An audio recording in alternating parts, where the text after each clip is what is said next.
Hi guys, let's do a recap of recent price action and where we're up to now, what to look forward to. Up at the moment, I've got the 1 hour CME charts up. As we know, CME gaps usually get filled pretty much 100% of the time really. I've only sort of ever seen a couple of gaps that haven't been filled. That was a long time ago. So at the moment, we didn't quite fully close this gap. We're probably only $30 or $40 off, so you probably could say close enough is good enough in this case. 7,700 you've heard me talk about as pretty crucial and key support and resistance. I'll show it a bit closer on the 4 hour time frame on another chart in a minute. But yeah, we've broken 7,700 with momentum, come down as retested. So previous resistance broken, now acting as support. We had a pretty nice solid bounce off here. So that's why I bulletproofed our trade just the other day. I was anticipating a possible break of this level. I was hoping to break back below, and then that would have possibly accelerated more to the downside. But we've held this level, we've pushed off, and we're looking pretty good, starting to put in a bullish case for Bitcoin, which is great. So we'll dive into the main charts now and have a closer look.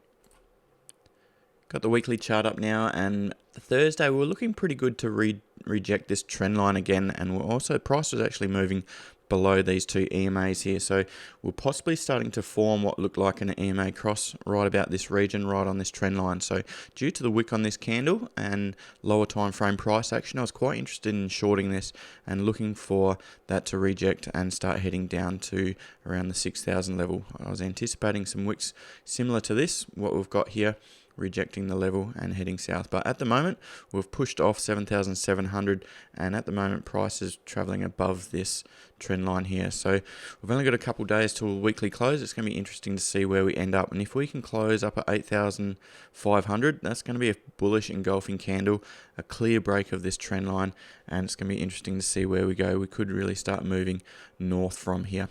If we do actually start falling over the weekend and close back below this trend line, I'm still going to hold my bearish case. So at the moment, I don't have a clear bias. I really need to wait for the weekly candle to close.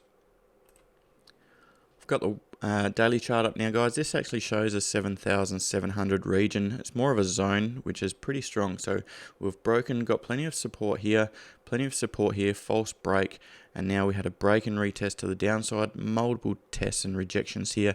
Now we've broken back up to the upside. So we've broken, retested 7,700, and also the daily 50 EMA.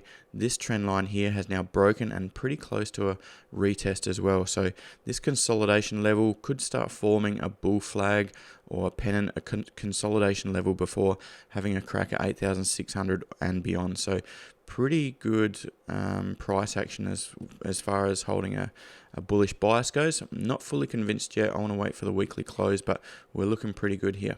As you know, I like to draw my trend lines through price close, not price highs or lows. Some people like to use the wicks. So at the moment, if you're using wicks, we're still tracking below this trend line here. So I think 8,600 is a pretty important level to look forward to next. So we could just get stuck in this zone between 7,700 and 8,600 for a while yet. But if we're tracking above 7,700, we're looking pretty good. Quick look at the 4 hour. This just shows the 7,700 level perfectly. Break, retest, retest, retest, break, and then retest to the upside. Starting to trend now, so EMAs and trending markets are really nice. Nice clean rejection at this level here. We tightened our stop right down. We got out for break even. So could we have got a long position? Let's have a look at the 1 hour. Okay, here's the 1 hour here, 7,700. Perfect test, and this candle here, rejection, bullish momentum coming off this level. And this 200 EMA, 1 hour 200 EMA, is also pretty much the same as the 4 hour 50 EMA. So break, retest of support, and an EMA, that's a pretty good entry there.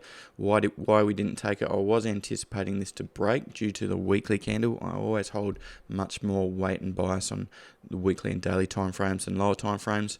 But if you went long here, I also did call if you want to take a little bit of profit here, do so. So for those of you that did, well done, good job.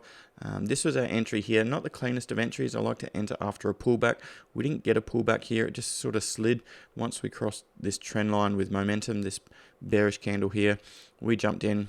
I said right at the start of the trade that we're going to tighten our stop really close because we're quite close to support here. We did that, got out for break even. So well managed in the end. We didn't catch this long, as I said, because I didn't like the look of the weekly, and we're still in a pretty aggressive weekly and daily bear market. But at the moment, we could be starting to see a change in trend on the higher time frames, which would be good to see. That's pretty much all the analysis on Bitcoin for now. Where are we at the moment? Have we got a possible trade? It's the weekend now. I don't really like trading on the weekends, but I'll just keep a pretty close eye on it. This trend line now, break. Are we going to get a retest to more downside? It is a bit overextended now, so we could get a pullback, but we could very well be starting to change trends to the upside. I'll probably let this just play out over the weekend till I can see the weekly close, and we'll start looking for entries then. Either long or short, I'm not holding a bias at the moment. I would definitely be looking for shorts below 7,700, but while price is tracking above it, I'm just playing the side of caution at the moment.